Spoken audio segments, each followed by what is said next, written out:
Interstate 40 stretched like a gray scar cutting across the New Mexico desert, undulating in the midday heat. Jack Brennan had been driving his Peterbilt for 7 hours straight, his eyes fixed on the road as the diesel engine purred at a steady pace. At 52, he knew every curve of that highway better than he knew the lines of his own hand.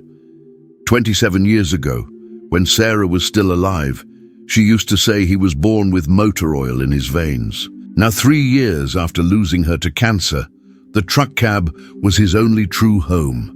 The house in Nashville felt too empty, filled with ghosts and memories that cut deeper than any knife. So Jack accepted long routes, crossing the country from coast to coast, hauling whatever needed hauling. Today, it was a load of industrial equipment destined for Phoenix. The CB radio crackled, the hoarse voice of another trucker invading his thoughts. "There's a red car driving like crazy on the eastbound lane, folks. It almost ran me off the road at kilometer 256. Watch out." Jack adjusted his rearview mirror, but saw nothing but the empty expanse of highway behind him. The desert stretched in every direction, distant mountains shimmering in the heat haze. He was about 30 kilometers from Tucumcari, where he planned to stop for fuel and something to eat. That's when he saw her. A woman stood on the shoulder of the road, waving frantically with both arms. Beside her, a small child, no more than 5 or 6 years old, clung to her mother's leg. Jack instinctively slammed on the brakes, the weight of the 40-ton truck causing it to gradually slow down. In the side mirror, he saw an old blue sedan, its hood up, steam billowing from the radiator. But there was something more. The woman wasn't just asking for help. She kept looking back, in the direction Jack had come from, and there was pure terror in her eyes, even from a distance. Jack pulled the Peterbilt over to the side of the road and climbed out of the cab. The desert heat hit him like a physical wall, the dry air burning his lungs. The woman ran toward him, holding the girl's hand. Up close, Jack could see that she was young, perhaps in her early 30s, with brown hair tied in a messy ponytail. Her face was red and sweaty, but not just from the heat. She had been crying. "Please," she said, her voice broken and desperate. "Please, you need to help us. He's coming. He's going to kill us." The little girl started to cry, hiding her face in her mother's waist. Jack raised his hands, trying to appear calm, although his heart had begun to beat faster. "Calm down, everything's fine," he said. "Who's coming? What are you running from?" "My ex-husband. He broke the restraining order. He found us in Albuquerque. We were fleeing, but he followed us. He tried to run us off the road about 15 kilometers back. I managed to escape, but my car..." She pointed to the smoking sedan. "I think he damaged something. It started overheating." Jack looked at the road behind them, still empty, but for how long? What kind of car is he driving? A red Dodge, a red Charger. He was right behind me, trying to hit me, but then he got stuck behind a tow truck. That's when I managed to get some distance. She grabbed Jack's arm, her fingers squeezing with surprising force. "Please, don't let him find us. He swore that if I tried to run away with Sophie, he would... She didn't finish the sentence, but she didn't need to. Jack knew men like that. He had grown up with a father like that, a man whose fists spoke louder than his words. He knew what violent men were capable of when they felt they were losing control. "What is your name?" he asked. Rachel Morrison, and this is Sophie." The girl looked at Jack with huge, frightened eyes, her face stained with tears. She couldn't have been more than 5 years old, with blonde braids and a dusty pink dress. Jack made his decision in a second. There was no time to think, to weigh options, to consider consequences. His Sarah would have done the same thing without hesitation. She always had a heart that was too big for her own good. "Get in the truck," he said. "Now!" Rachel didn't question it. She picked Sophie up and ran to the passenger side of the Peterbilt. Jack helped her up the high steps, then handed the girl to her. He gave the blue sedan one last look. Leaving it there would be an obvious clue, but there was no time to do anything about it. As soon as he climbed into the cab and started the engine, he saw it in the rearview mirror. a red dot in the distance, growing rapidly. The red Dodge Charger was coming, and it was coming fast. "Hold on tight," Jack muttered, shifting the gear. But accelerating 40 tons of metal wasn't like accelerating a car. The Peterbilt gained speed gradually, while the Charger closed the distance between them. Jack calculated mentally. Maybe they had 30 seconds, maybe less, before the Charger driver reached the abandoned sedan and realized what had happened. Rachel was turned in her seat, looking out the back window, Sophie pressed against her chest. "He saw us," she whispered. "Jack, he saw us." The Charger sped past the blue sedan, then braked sharply, its rear wheels skidding on the asphalt. For a moment, Jack thought the driver was going to stop and investigate the abandoned car, but then the Charger accelerated again, now clearly chasing the truck. "He knows we're here," Rachel said, her voice rising in panic. "How does he know?" Jack clenched his teeth. "Because there's no one else on this road, and because he's obsessed enough to guess." The speedometer read 75 miles per hour, near the maximum speed Jack could safely push the fully loaded truck. The Charger was perhaps 100 meters behind them now, but it kept closing in. Jack could see the silhouette of the driver behind the wheel, a male figure leaning forward with predatory intensity. "I called the police," Rachel said, holding a cell phone with trembling hands, "but they said it will take them at least 15 minutes to get here. We don't have 15 minutes. 15 minutes, an eternity. The Charger was 50 meters away now, then 40. Jack knew these roads. There was an exit in about 5 kilometers, but it was just a country road that led nowhere. Tucumcari was still 25 kilometers ahead. The Charger accelerated, pulling alongside the back of the truck. Jack could see the driver clearly now through the side mirror. A man in his late 30s, muscular, with a thick beard and wild eyes. He was shouting something, though the sound was lost in the roar of the engines and the wind. Then the Charger hit the side of the trailer. The impact wasn't strong enough to knock Jack off the road, but it sent a vibration throughout the truck's structure. Sophie screamed, and Rachel held her tighter, murmuring reassuring words she clearly didn't believe. "He's crazy," Jack said, more to himself than to Rachel. "He's going to kill us all." The Charger backed up, then accelerated again. This time the driver aimed for the cab, trying to force the entire truck off the road. Jack turned the steering wheel sharply to the left, using the Peterbilt's mass as a shield. The Charger ricocheted, its wheels screeching. That's when Jack saw the sign. "Roadwork ahead. Single lane for the next 8 kilometers. An idea began to form in his mind. It was risky, possibly suicidal, but it was the only chance they had. "Rachel," he said, keeping his eyes on the road, "when I tell you, I need you and Sophie to get down on the floor of the cabin. Understand? No matter what happens, stay down." She looked at him with wide eyes. "What are you going to do?" "Something probably stupid." Roadwork began to appear ahead. Orange cones channeled traffic to the left lane, while the right lane was blocked by concrete barriers. Heavy machinery was parked on the shoulder, inactive because it was Sunday. The Charger was right behind them now, honking constantly. Jack could see the driver gesturing, pointing to the shoulder of the road, demanding that he stop. The work area narrowed even further. Now there were concrete barriers on both sides, creating a narrow channel through which only one vehicle could comfortably pass. For a truck the size of Jack's Peterbilt, it was a tight but manageable passage. For two vehicles trying to compete for space, Jack took a deep breath. "Now, Rachel, get down." Rachel didn't question it. She threw herself onto the cabin floor, covering Sophie with her own body. Jack gripped the steering wheel and slowed down slightly, just enough to tempt the Charger driver. It worked.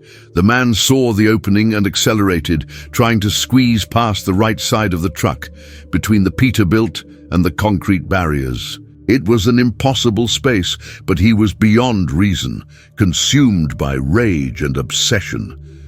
The Charger squeezed through the opening. For a moment, it looked like it might make it. Then the side of the car scraped against the concrete barriers with a horrible sound of metal grinding.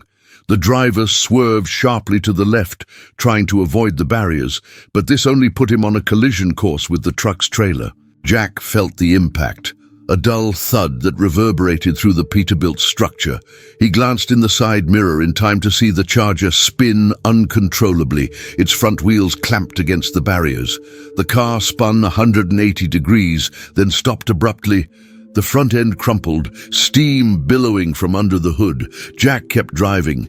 His hands trembled on the steering wheel, adrenaline coursing through his veins. He had just used his truck as a weapon. He had deliberately caused an accident.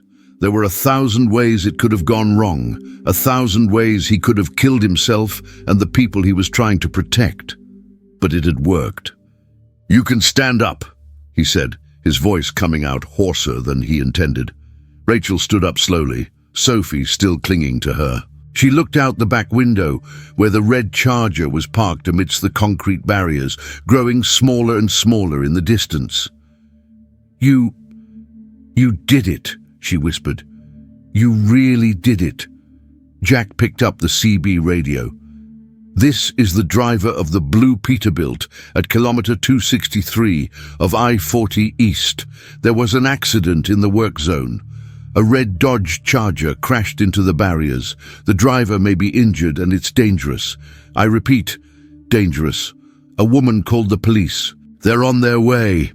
Voices crackled back, other truckers confirming the message, offering help.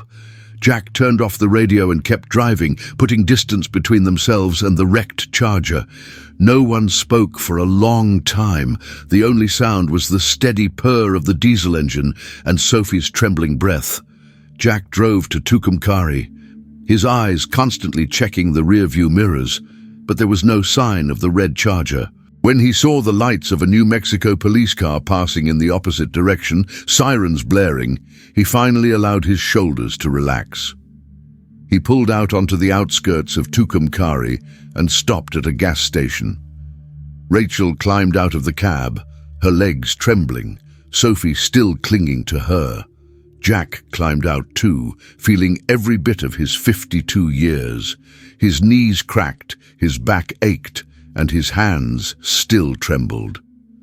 2 police cars arrived 10 minutes later.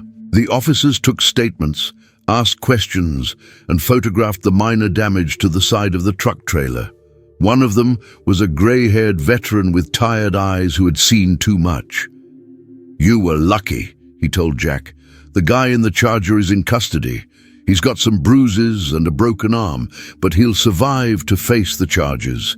He has 3 outstanding warrants, including one for aggravated domestic violence." Jack simply nodded. He didn't feel lucky.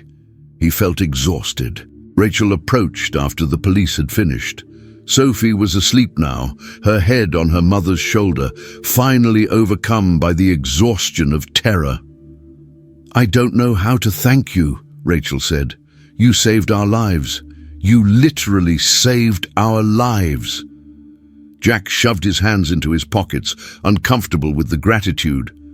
"You would have done the same." "No," she said firmly. "Most people wouldn't have stopped.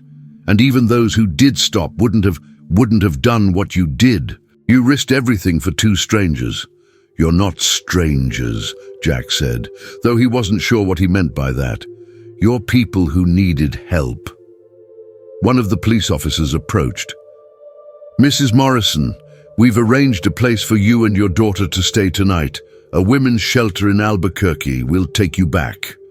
Rachel looked at Jack, then at Sophie, then back at Jack. "Where are you going?" "Phoenix. I have a shipment to deliver."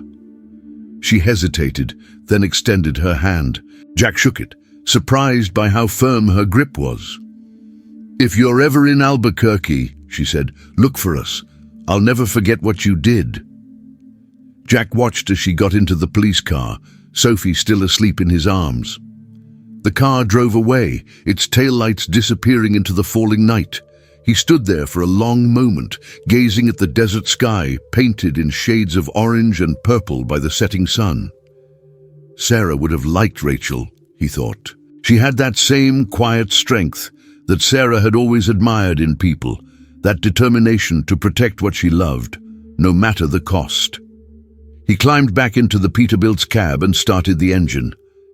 Phoenix was still hundreds of miles away, and he had a delivery deadline to meet.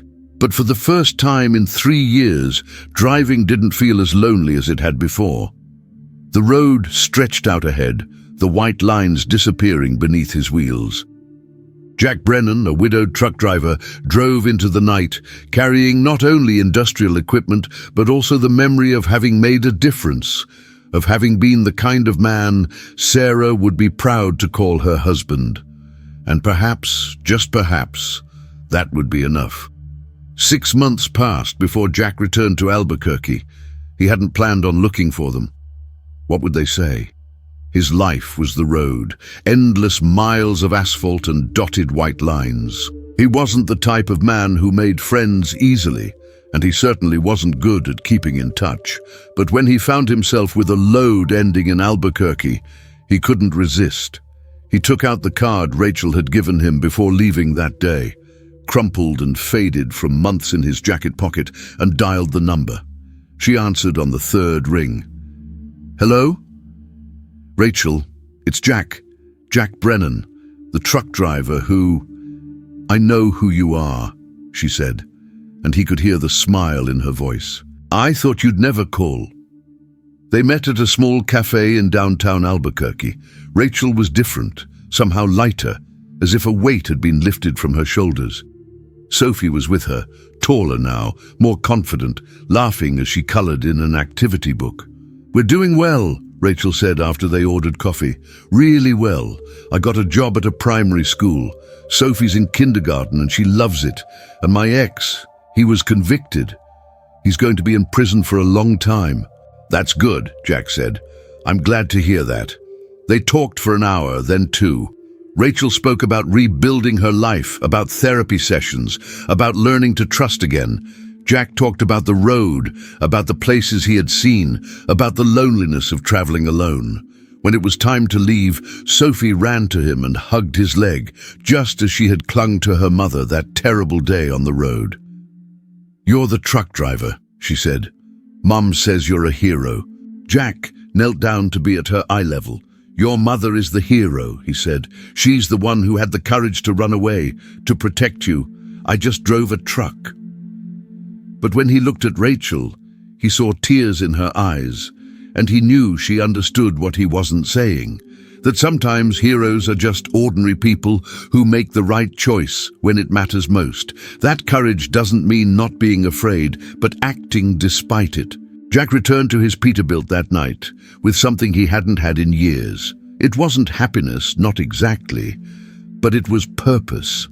It was the feeling that life still had meaning, that he still had something to offer the world. He thought of Sarah, as he always did when he drove alone at night. She would have loved this story. She would have laughed at the part about the Charger hitting the barriers. Then she would have become serious and said he was a lucky idiot for not having killed himself. And then she would have said that was exactly why she loved him. The road stretched ahead, endless and full of possibilities. Jack Brennan, a widowed truck driver, drove into the night, no longer alone, but carrying with him the certainty that he had made a difference. And Sarah, wherever she was, would be smiling.